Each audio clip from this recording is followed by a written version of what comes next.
नमस्कार, I am Jitendra Shrivas and I welcome you all to the middle grade mentor. जैसे कि हमने एमपीटेड वर्ग 2 इंग्लिश का कोर्स स्टार्ट किए थे और आज हम इस कोर्स की सीरीज में ऑक्सिलरी मॉडल्स वर्ब्स करने वाले हैं। तो आज का जो टॉपिक है ऑक्सिलरी मॉडल वर्ब वो बहुत इंपॉर्टेंट है और ये इंपॉर्टेंट इसलिए बस नहीं है कि आपके एग्जाम में आता है, हम लोग डेली यूजर सेंटेंसेस में भी इन वर्ड्स का यूज़ करते हैं। इससे पहले हमने वर्ब की वीडियो भी अपलोड कर दी है तो आप लोगों ने देख ही लिया होगा। इसके बाद हमारी मॉडल ऑक्सिलरी वर्ब्स है। इस वीडियो में हम मॉडल ऑक्सिलरी वर्ब्स जानेंगे कि आखिर हम मॉडल ऑक्सिलरी वर्ब्स का यूज़ कैसे करते हैं, उनके बाद आने वाले वर्ब्स फॉर्म्स कैसे होते हैं। जैसे कि हमने बताया था 13 मॉडल वर्ब्स हैं, like can, could, may, might, shall, should, will, would, need, dare. ये सारे मार्जिनल वर्ब्स भी हम इसी वीडियो में कंप्लीट करने वाले हैं। तो हम हर एक वर्ब का यूज़ बताने वाले हैं। तो आप लोग इस वीडियो को बहुत ध्यान से देखें और इसे समझें कि आखिर मॉडल ऑक्सिलरी वर्ब्स होती क्या हैं और हम इसे पढ़ते कैसे हैं। देखिए, इस आप लोग देख पा रहे होंगे some important fact of auxiliary verbs कि आखिर ऑक्सिलरी वर्ब्स के जो फैक्ट्स होते हैं जो कि हम लोग अक्सर स्टेक भी कर देते होंगे एग्जाम टाइम, तो हम उनमें कैसे ठीक कर सकते हैं। The first rule is model auxiliary verbs का प्रयोग मेन वर्ब्स के रूप में नहीं होता है। हमने जैसे कि आपको बताया था वर्ब के 5 फॉर्म्स होते हैं, उन पांचों फॉर्म का यूज हम मेन वर्ब के रूप में करते हैं, लाइक V1 V2। हम जब भी मॉडल वर्ब का यूज करेंगे तो मॉडल वर्ब्स जो हैं उनका यूज हम मेन वर्ब के जैसे नहीं करते हैं। इनका यूज होता है हेल्पिंग वर्ब के रूप में, जैसे कि हम to be and have, had, ये सारी वर्ब्स यूज करते थे। उस तरह से इनके बाद फिर आने वाला वर्ब मेन वर्ब होगा। देखें, यू कैन हेल्प मी, तो यहाँ पर यू सब्जेक्ट है, कैन मॉडल वर्ब है, हेल्प मेन वर्ब है और मी यहाँ पर ऑब्जेक्ट है। तो यहाँ जो हेल्पिंग वर्ब है वह है कैन, मतलब कैन एक मॉडल वर्ब है जो कि हेल्पिंग वर्ब के रूप में यूज किया गया है। और एक और सेकंड जो वर्ब है हमारे पास हेल्प, ये हमारा मेन वर्ब है। तो ये हमारा फर्स्ट रूल था। एक और चीज़ समझें कि जब भी हम मॉडल वर्ब्स लिखते हैं तो हम बाकी वर्ब्स जैसे मेन वर्ब्स होती हैं उनके फॉर्म्स लिखते हैं, first form, second form, third form. लेकिन मॉडल ऑक्सिलरी वर्ब्स का कोई first form, second form, third form, fifth form तक नहीं होते हैं। इन्हें हम हर एक नंबर, पर्सन एंड सब्जेक्ट के लिए सेम ही यूज़ करते हैं। अगर हमें कैन वर्ड यूज़ करना है जो कि मॉडल ऑक्सिलरी वर्ब्स है, तो उसको हम डायरेक्ट हर सब्जेक्ट, सिंगुलर हो, प्लूरल हो या फिर नाउन हो, प्रोनाउन हो, सबके साथ हम सेम यूज़ करते हैं, चाहे वह फर्स्ट पर्सन, सेकंड पर्सन या फिर थर्ड पर्सन भी क्यों ना हो। देखें, आई कैन स्पीक इंग्लिश, तो यहाँ पर हमने आई सब्जेक्ट के साथ कैन यूज़ किया है। वैसे ही वी कैन स्पीक इंग्लिश, तो हमने वी सब्जेक्ट के लिए भी कैन यूज़ किया है। फिर you can speak English, he can speak English, they can speak English. हमने इन सेंटेंसेस के सब्जेक्ट को चेंज करते हुए आपको बताया कि अगर सब्जेक्ट कुछ भी है तो हम उसके मॉडल वर्ब को एज इट इज़ यूज़ करते हैं, उसके फॉर्म्स चेंज नहीं करते हैं। उम्मीद है आप समझ रहे होंगे। फिर नेक्स्ट टाइप ऑफ देखेंगे, रूल देखेंगे तो यहाँ है कि जब भी हम मॉडल ऑक्सिलरी वर्ब्स लिखते हैं किसी सेंटेंस में, तो उस ऑक्सिलरी वर्ब के जस्ट बाद हमें मेन वर्ब की फर्स्ट फॉर्म लिखना होता है। हम उसमें इन्फिनेटिव टू का यूज़ नहीं कर सकेंगे और जो वर्ब आने वाला है जस्ट आगे, तो उसका हमें हमेशा फर्स्ट फॉर्म ही यूज़ करना है। देखिए कैसे, आई कैन गो, तो कैन के जस्ट बाद हमने गो फर्स्ट फॉर्म में यूज़ किया है, कोई प्रॉब्लम नहीं है। आई कैन टू गो, तो कैन के जस्ट बाद हम टू यूज़ नहीं करेंगे क्योंकि मॉडल वर्ब्स के जस्ट बाद हम टू इन्फिनेटिव यूज़ नहीं करते हैं। ठीक, ये सिर्फ कैन के लिए नहीं है, जितनी भी मॉडल वर्ब्स हैं 13, जैसे can, could, may, might, shall, will, should, would, need, तो इन सभी के लिए हैं। आप समझ रहे होंगे। फिर नेक्स्ट टाइप ऑफ रूल देखेंगे हम। इसमें देखें,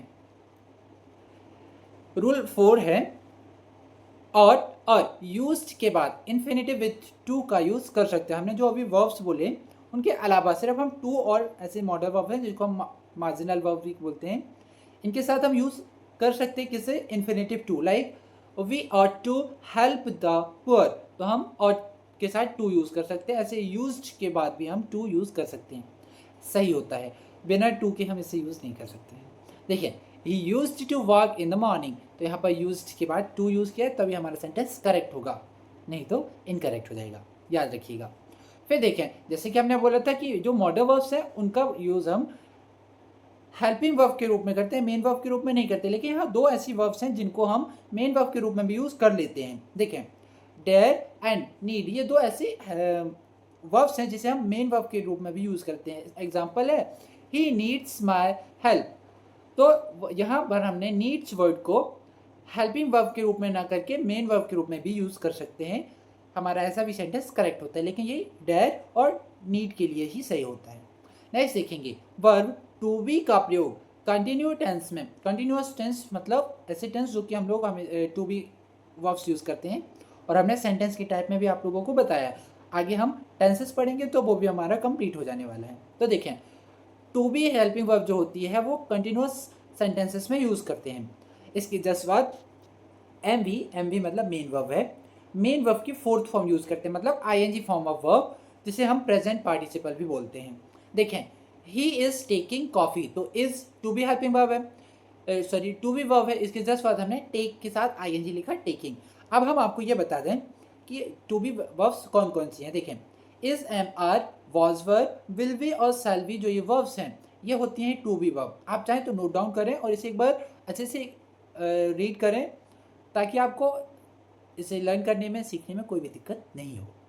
देखें, अब जब भी हमने कंटिन्यूअस सेंटेंस होगा तो हमें उस पर क्या यूज़ करना है, तो हमें यूज़ करना है टू बी के जस्ट बाद मेन वर्ब की थर्ड फॉर्म। लेकिन अगर हमारा वही सेंटेंस पैसिव वॉइस में है, तब हम टू बी के बाद भी मेन वर्ब का थर्ड फॉर्म ही यूज़ करेंगे, क्योंकि पैसिव वॉइस का एक रूल होता है कि हमेशा मेन वर्ब थर्ड फॉर्म में ही होता है।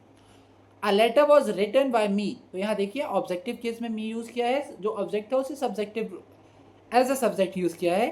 साथ में वाई है, वर्ब का थर्ड फॉर्म है, ये एक पैसिव वॉइस का सेंटेंस है, तो भी हम वॉज के साथ रिटन मतलब वर्ब की थर्ड फॉर्म लिख सकते हैं। नहीं तो नॉर्मल सेंटेंस में मतलब एक्टिव वॉइस सेंटेंस में हमें टू बी के बाद वर्ब की फोर्थ फॉर्म लिखना है, पैसिव सेंटेंस में टू बी के बाद वर्ब की थर्ड फॉर्म लिखना है। हमें उम्मीद है आप समझ रहे होंगे और आसानी से ये आप लोगों को याद भी हो रहा होगा। आगे के जो सेंटेंसेस होने वाले हैं, जिससे हम ये सारे डाउट्स को क्लियर कर लेने वाले हैं और मॉडल वर्ब्स को भी समझने वाले हैं कि आखिर मॉडल वर्ब है क्या, हम किस मॉडल वर्ब को कब और कैसे यूज़ करेंगे। देखें, वर्ब टू बी का प्रयोग पैसिव वॉइस में इंट्रांजिटिव वर्ब्स के वर्ब की थर्ड फॉर्म मतलब पास्ट पार्टिसिपल के रूप में या फिर पास्ट पार्टिसिपल के पहले करते हैं। जब भी हमारा सेंटेंस पैसिव वॉइस में है और अगर हमें to be helping verb use करनी है, तो हमें जो मेन वर्ब का थर्ड फॉर्म होगा उसके जस्ट पहले यूज़ करना होता है। देखेंगे, यहाँ कम थर्ड फॉर्म में कम के जस्ट पहले हमने हैज़ यूज़ किया है। इसे समझें, the sun has come out, तो यहाँ हैज़ हेल्पिंग वर्ब है। ऐसे ही समर इज गोन, तो gone third form of verb है, इसकी जस्ट पहले हमने to be helping verb is use किया है। तो हमें मेन वर्ब के थर्ड फॉर्म के जस्ट पहले ही टू बी वर्ब यूज़ करने होते हैं। नेक्स्ट देखें, डू, डज एंड डिड का प्रयोग सिंपल प्रेजेंट टेंस और सिंपल पास्ट टेंस में नेगेटिव सेंटेंस बनाने में किया जाता है। इसी के साथ एक और इसी का रूल है कि अगर हमारी सेंटेंस में डू, डज और डिड है, तो हमारी जो वर्ब है वह फर्स्ट फॉर्म में ही आती है, मतलब फर्स्ट फॉर्म ऑफ वर्ब, जो कि हम लोग सिंगुलर वर्ब भी पढ़ते हैं उसे। देखिए कैसे, he does not want to tell a lie, तो हमने डज हेल्पिंग वर्ब यूज़ किया, इसलिए वॉन्ट फर्स्ट फॉर्म यूज़ किया। फिर you don't tell me story, तो डोंट के जस्ट बाद हमने टेल यूज़ किया। नेगेटिव भी बनाने में हम डज, डू और डिड का यूज़ करते हैं, लेकिन अगर हमारे सेंटेंसेस में डू, डज, डिड होता है तो हम इसके बाद first form of verb use करते हैं। देखें, she did not give me a notebook, तो डिड नॉट के बाद हमने give first form of verb use किया है। समझ में आया होगा। अब हम मॉडल वर्ब से स्टार्ट करते हैं, जिसमें हम हमारे इस वीडियो में कैन, कुड, मे और माइट जो मॉडल वर्ब्स हैं उसे यूज़ करना सीखेंगे। हमने जैसे कि अभी बताया कि मॉडल वर्ब जो हैं उसे हम डायरेक्ट हेल्पिंग वर्ब के रूप में यूज़ करते हैं, मेन वर्ब के रूप में नहीं करते हैं। तो आप लोग इसे याद रखेंगे। देखें, तो अब हम use of model auxiliary verbs करने वाले हैं, जिसमें हम फर्स्ट रूल पढ़ने वाले हैं यूज़ ऑफ कैन। जो हमारा कैन वर्ड है, इसको अगर हम हिंदी से समझें तो इसका मीनिंग होता है सकता है। मेरे साथ रिपीट कर सकते हैं, कैन का मीनिंग हिंदी में सकता है होता है, लेकिन हम इसे इंग्लिश में कैसे यूज़ करते हैं हम वो समझेंगे। क्या होता है कि सेंटेंसेस काफ़ी सारे होते हैं जिसको हम हिंदी में भी यूज़ करते हैं, इंग्लिश में भी, लेकिन हम इंग्लिश में यूज़ करना ज़्यादा चीज़ समझते हैं, इसलिए हम इसे इंग्लिश में डायरेक्ट यूज़ करना सीखते हैं। देखें, कैन के लिए है, कैन का प्रयोग पावर, एबिलिटी, कैपेसिटी एक्सप्रेस करने के लिए किया जाता है। देखें, जब भी हमें हमारी कैपेसिटी बताना हो कि मैं ये काम कर सकता हूँ, या फिर मेरे पास इतनी पावर है कि मैं कुछ भी कर सकता हूँ, मेरी एबिलिटी है कि मैं ये सारे योग्य हो सकता हूँ कि मैं इतना काम कर सकता हूँ, हमारे सेंटेंस की लास्ट में सकता हूँ आता है, आई के लिए सकता हूँ, फिर ही के लिए सकता है, लाइक, तो ऐसे डिफरेंट डिफरेंट है, आप समझते हैं इस चीज़ को। तो जब भी हमारे सेंटेंस में सकता है, सकती है या फिर सकते हैं आएगा, तब हम कैन हेल्पिंग वर्ब यूज़ करते हैं। और कैन हेल्पिंग वर्ब जो है वो हमारी एबिलिटी को, कैपेसिटी को एक्सप्रेस करने के लिए यूज़ करते हैं। जैसे कि हम हमारा सारा सिलेबस कंप्लीट कर सकते हैं, आया ना, we can complete our whole syllabus, तो हमने कैन हेल्पिंग वर्ब यूज़ किया। ऐसे ही देखें, he can lift the box, like अगर आपके पास आसपास कोई बॉक्स था और आप उसे लिफ्ट कर पा रहे हैं, आसानी से उठा पा रहे हैं, ये आपकी पावर को बता रहा है, आपकी कैपेसिटी को बता रहा है कि आप इतना काम कर सकते हैं। He can lift the box मतलब वह एक बॉक्स जो है उसे लिफ्ट कर सकता है, उठा सकता है। एबिलिटी बताने के लिए हमने कैन यूज़ किया। Same, I can swim across the river, कि मैं रिवर के अक्रॉस भी क्या कर सकता हूँ, स्विम कर सकता हूँ। ये भी हमारी क्या है, एबिलिटी है। फिर यू कैन स्पीक इंग्लिश, ये भी तो आपकी एबिलिटी है। She can solve the problem, ये भी उसकी एबिलिटी है। इस तरह से हम एबिलिटी, कैपेसिटी और पावर को एक्सप्लेन करने के लिए कैन वर्ड यूज़ करते हैं। और देखें, इसके अलावा जो ये कैन होता है ना, इसका मीनिंग होता है बी एबल टू, या फिर कैपेबल टू, या फिर नो हाउ टू, मतलब हम जानते हैं कि हम इसको कैसे कर सकते हैं, इसके लिए हम सक्षम हैं। इस तरह के भी सेंटेंसेस के लिए हम कैन यूज़ करते हैं। देखिए, यू कैन स्पीक इंग्लिश, मतलब कि आप जानते हैं कि इंग्लिश कैसे बोली जाती है। इट मीन्स हम ये बोल सकते हैं, you know how to speak English. तो कैन का मीनिंग हम इस तरह से निकालते हैं, like be able to, be capable to, या फिर नो हाउ टू। इस तरह से कैन का मीनिंग निकलता है। नेक्स्ट देखें, कैन का प्रयोग परमिशन, अनुमति देने के भाव को भी एक्सप्रेस करता है। अब कैसे करता है वो सुने। जब भी कोई आपसे कोई परमिशन लेगा तो वो फॉर्मल सिचुएशंस होती है, तो हम उसमें मे यूज़ करते हैं, आगे पढ़ने वाले हैं। लेकिन जब आप अपनी परमिशन दे रहे होते हैं तब हम कैन हेल्पिंग वर्ब का यूज़ करते हैं। मतलब अब आप जा सकते हैं, इसमें हम किसी को परमिशन दे रहे हैं तो हम कैन हेल्पिंग वर्ब यूज़ करेंगे। You can buy pen from the shop, क्या आप इस शॉप से पेन खरीद सकते हैं, ये हम उसको क्या परमिशन दे रहे हैं। Can I go to the cinema tonight, तो हम किसी से परमिशन लेने के लिए भी कैन का यूज़ करते हैं। लेकिन याद रखेंगे, मोस्टली सिचुएशन में हम मे यूज़ करते हैं, क्योंकि एक फॉर्मल रिलेशनशिप हम शेयर करते हैं जब किसी से परमिशन ले रहे होते हैं तो। ठीक, नेक्स्ट देखेंगे, stop, you cannot do that, हम किसी को परमिट कर रहे हैं कि आप ये नहीं कर सकते हैं, आपको नहीं करना चाहिए भी बोल सकते हैं, तब हम यहाँ पर कैन यूज़ करेंगे। कैन नेगेटिव बनाना हो तो हम डायरेक्ट उसी हेल्पिंग वर्ब जो कि मॉडल वर्ब है उसके बाद नॉट लिख करके भी नेगेटिव बना सकते हैं। देखें, आप सेंटेंस में कैन का मतलब होता है बी अलाउड टू या फिर बी परमिटेड टू, कि हम आपको ये करने की परमिशन दे रहे हैं, तब हम उसमें कैन का यूज़ करते हैं। आगे देखें, कैन का प्रयोग थ्योरेटिकल पॉसिबिलिटीज़ को एक्सप्रेस करने के लिए भी किया जाता है। मतलब कुछ ऐसी पॉसिबिलिटीज़ जो कि हो सकता है कि ऐसा हो, तब हम कैन यूज़ करते हैं। Like everyone can make mistake, हर किसी से मिस्टेक तो हो ही जाती है, तो हम बोल सकते हैं कि किसी से मिस्टेक हो सकती है। It can not be true, कि यह सच नहीं हो सकता है। जब हमें कुछ ऐसे थ्योरेटिकल पॉसिबिलिटीज़ बताना होता है तब हम कैन का यूज़ करते हैं। इसके अलावा देखें, कैन का प्रयोग हैबिट और नेचर को भी एक्सप्रेस करने के लिए किया जाता है। कैसे करेंगे, देखिए एग्जाम्पल से समझें। A deceitful person can deceive us, an honest man can not harm anyone. मतलब एक ऐसी हैबिट है कि डिसीटफुल पर्सन जो है वो हमको भी डिसीव कर सकता है, और जो ऑनेस्ट है वो किसी को हार्म नहीं करेगा या फिर नहीं कर सकता है। तो ये कुछ हैबिट हैं जिसको भी एक्सप्रेस करने के लिए कैन का यूज़ करते हैं। एक हम क्विक रिवीजन करते हैं कैन के लिए। सुने, कैन का यूज़ हम पॉसिबिलिटी, एबिलिटी और पावर बताने के लिए करते हैं। इसके साथ साथ हमें थ्योरेटिकल पॉसिबिलिटी बताने के लिए भी कैन का यूज़ करना होता है। अगर हमें किसी को अनुमति देना है, परमिशन देने के लिए भी हम कैन हेल्पिंग वर्ब जो कि मॉडल ऑक्सिलरी वर्ब है इसका यूज़ करते हैं। बहुत ही ईजी और आसान लैंग्वेज में हमने समझाया है, आप लोगों को समझ भी आया होगा। अब हम करने वाले हैं यूज़ ऑफ कुड।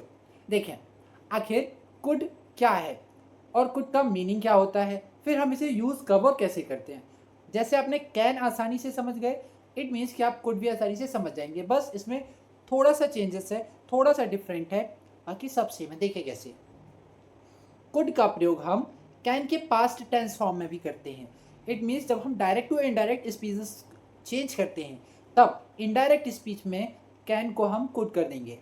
देखें, he said I can beat you in the race. ये डायरेक्ट स्पीच था, लेकिन इसका इनडायरेक्ट स्पीच जब बनाया, he said that he could beat me in the race, तो यहाँ पर can helping modal auxiliary verb को हमने कुड में इंटरचेंज कर दिया।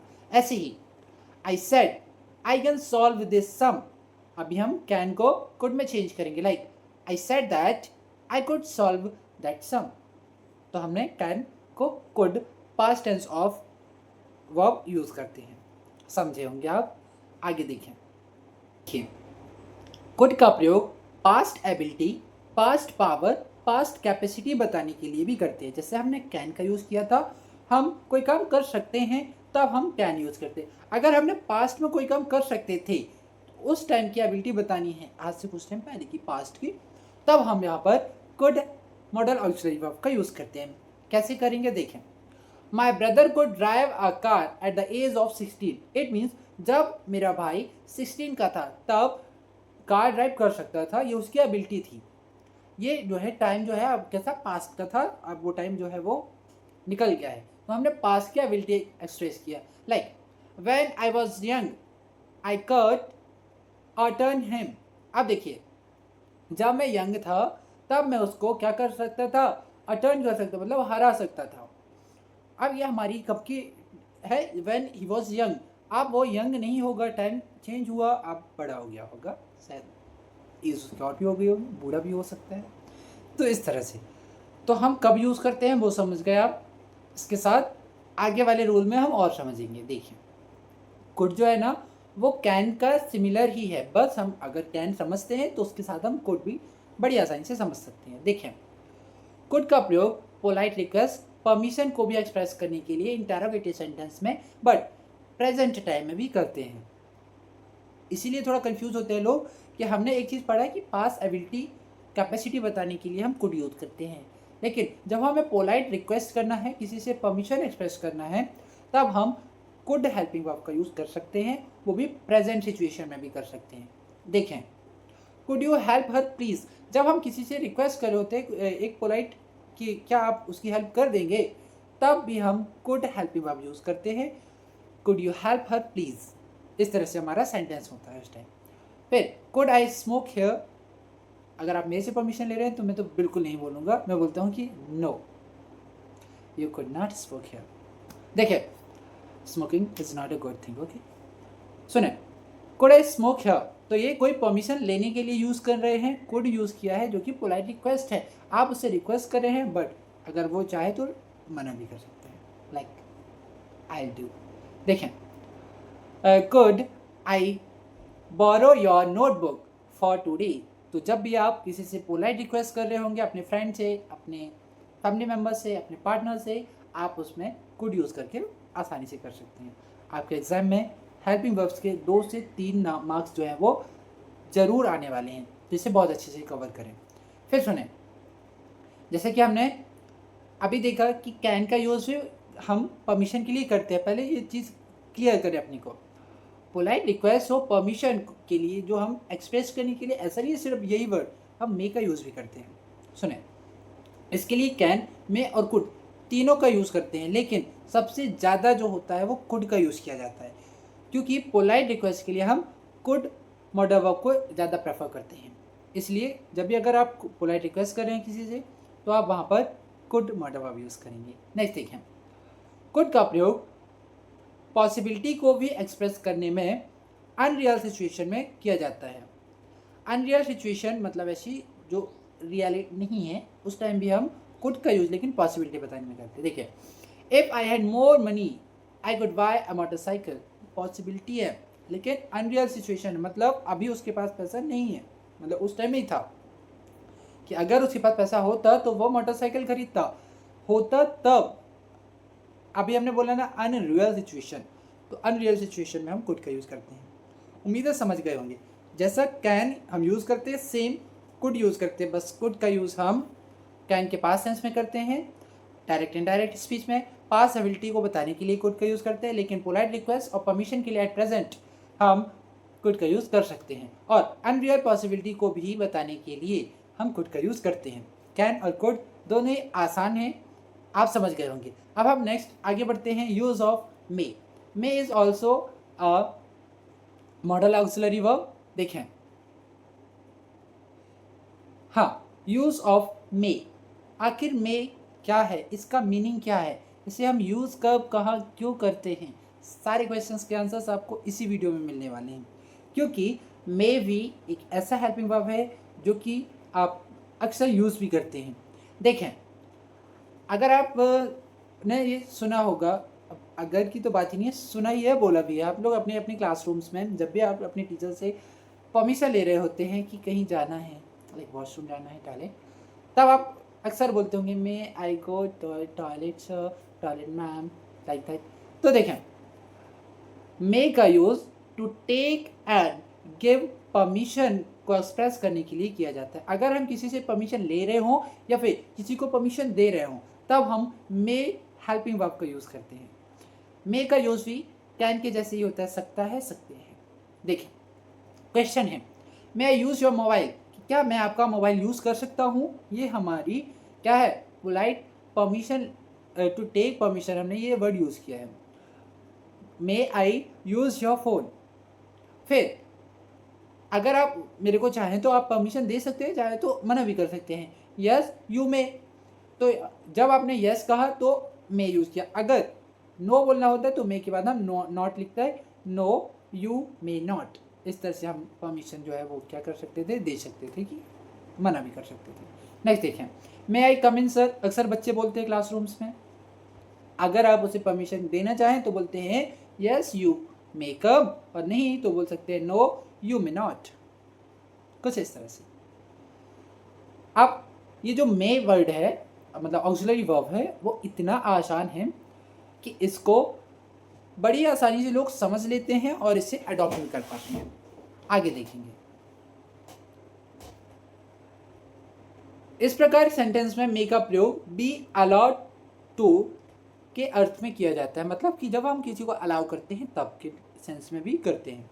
फिर जब भी हम फॉर्मल स्टाइल में किसी से परमिशन लेते या फिर देते हैं, तब कैन से ज़्यादा मे हेल्पिंग वर्ब का यूज़ किया जाएगा। कैन का यूज़ हम इनफॉर्मल स्टाइल में कर सकते हैं, लेकिन फॉर्मल स्टाइल के लिए हम मे हेल्पिंग वर्ब का यूज़ करेंगे, ये ज़्यादा पोलाइट माना जाता है। नेक्स्ट देखें, मे का प्रयोग पॉसिबिलिटी फिर अनसर्टेनिटी को भी एक्सप्रेस करने के लिए किया जाता है, कि अगर कुछ पॉसिबिलिटी है लेकिन वह अनिश्चित है, अनसर्टेन है, तब हम मे का यूज़ कर सकते हैं। इट मे रेन टुडे, कि हो सकता है कि आज बारिश हो, लेकिन वह रियल नहीं है, निश्चित नहीं है, हो सकता है, ठीक। फिर your uncle may come today, कि आपके अंकल शायद आज आए, ये भी पॉसिबिलिटी है, ऐसा नहीं है कि ये बिल्कुल सर्टेन है, ये अनसर्टेनिटी है, तब हम मे का यूज़ करते हैं। उम्मीद है आप समझ तो रहे होंगे, नोट डाउन प्रॉपर करते रहें ताकि आप लोगों को हर एक मॉडल वर्ब्स के बारे में जो इन्फॉर्मेशन चाहिए और जो आपको एग्जाम के पॉइंट ऑफ व्यू से इम्पॉर्टेंट भी है, वो सब आपके नोटबुक में नोट डाउन रहे, ताकि आप आसानी से उसे रिवीजन कर पाएँ और हमारी वीडियो को देख कर के आप इसका जो एक्सप्लेनेशन है उसे समझें। नेक्स्ट देखेंगे, नेक्स्ट रूल है, मे का प्रयोग विश, प्रे, ब्लेस और कर्ज, इसका मतलब है जब भी हम विश करना हो किसी को, इच्छा, अपनी इच्छा को एक्सप्रेस करना होता है, प्रे करना होता है भगवान से प्रार्थना करने के लिए, ब्लेसिंग देने के लिए, इसके साथ साथ कर्ज, किसी को अभिशाप देने के लिए भी हम ऑप्टेटिव सेंटेंसेस में भी मे का यूज़ करते हैं। लाइक अक्सर आप लोग किसी को बर्थडे विश करते होंगे, बोलते होंगे मे गॉड ब्लेस यू। ये भी आप उन्हें क्या बोल रहे हैं, एक तरह से आप ब्लेसिंग दे रहे हैं, तब आप यूज़ करते हैं मे हेल्पिंग वर्ब। और मे आप यूज़ भी करते हैं, बस थोड़ा सा चेंजेस आपको आइडिया नहीं होता है। देखिए आप, मे यू लिव लॉन्ग, आप किसी को ऑप्टेटिव सेंटेंस में बोल रहे हैं कि आप की जो उम्र हो वो बहुत लंबी हो। मे गॉड ब्लेस यू, कि भगवान आपका भला करे। तो इस तरह के ऑप्टेटिव सेंटेंसेस में जिसमें हम विश, प्रे और ब्लेसिंग देते हैं, तब मे हेल्पिंग वर्ब का यूज़ कर सकते हैं। इसके साथ जब भी हम क्लॉजेस में, प्रिंसिपल क्लॉज में, प्रेजेंट टेंस में और सब ऑर्डिनेटेड क्लॉज जो होगा सो दैट या फिर दैट के साथ कनेक्टेड होगा, तब हम उस सब ऑर्डिनेटेड क्लॉज में मे का यूज़ करते हैं। कैसे, ये वाला बहुत इंपॉर्टेंट है, एग्जाम में शायद लास्ट ईयर ही पूछा भी गया है। देखिए, आई वर्क हार्ड दैट या फिर सो दैट भी लिख सकते हैं, in order that I may succeed. इसका मतलब है कि मैं हार्ड जो वर्क है कर रहा हूँ ताकि, so that, in order that का मतलब होता है ताकि या फिर कि, आई मे सक्सीड ताकि मैं क्या हूँ, सफल हो जाऊँ। इस तरह के सेंटेंस में भी हम सब ऑर्डिनेटेड क्लॉज में, मतलब जो सब ऑर्डिनेट कर रहा होगा क्लॉज, उसके साथ हम मे का यूज़ करते हैं।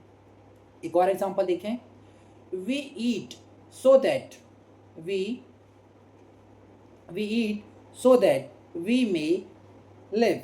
इसका मतलब हुआ कि हम खाना इसलिए खाते हैं ताकि हम अच्छा जीवन जी सके, जीवन में अच्छा आगे बढ़ सके। तो कुछ इस तरह से जब भी हम सो दैट, दैट या फिर इन ऑर्डर दैट से कंजक्टेड कोई सब ऑर्डिनेट क्लॉज देखेंगे, तो सब ऑर्डिनेट क्लॉज के साथ मे हेल्पिंग वर्ब यूज़ किया जाएगा। Got it. चलिए बढ़ते हैं नेक्स्ट रूल की ओर। देखिए, नेक्स्ट रूल है हमारे पास, हाँ, मे का प्रयोग अनसर्टेनिटी, सरप्राइज के भाव को भी एक्सप्रेस करता है। कैसे, how old she may be, uncertainty है, अनिश्चितता है कि क्या लगता है कि वो कितने साल की होंगी।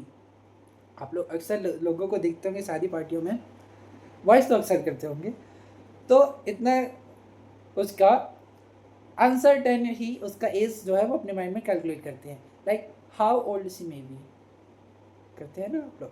तो देखिए, तो उसके लिए क्या होता है ना कि बोलते हैं कि आखिर वो कितने वर्ष की होगी, क्या उसकी एज होगी, इस तरह से। तो हम मे का यूज़ हम सरप्राइजिंग और अनसर्टेनिटी के लिए भी करते हैं। इस तरह से हमने यूज़ ऑफ मे समझा। एक बार क्विक रिवीजन करते हैं इसका मे के लिए। देखिए, हमने पढ़ा मे का यूज़ हम हमारी परमिशन लेने और परमिशन देने में करते हैं। इसके अलावा मे का यूज़ हम पोलाइट रिक्वेस्ट में भी करते हैं, अनसर्टेनिटी और सरप्राइजिंग में भी मे का यूज़ करते हैं। इसके अलावा हम मे का यूज़ ऑप्टेटिव सेंटेंस में विश, ब्लेसिंग और प्रे के लिए भी करते हैं। तो ये हमारा यूज़ ऑफ मे हुआ। अब हम करने वाले हैं यूज़ ऑफ माइट। तो आइए यूज़ ऑफ माइट देखते हैं। ये हमारे सामने यूज़ ऑफ माइट कि आखिर माइट क्या होता है। तो जैसे हमने कैन के लिए कुड पढ़ा, वैसे ही मे के लिए माइट मॉडल वर्ब होता है। माइट का यूज़ हम मे के पास्ट टेंस में इनडायरेक्ट स्पीचेस में करते हैं।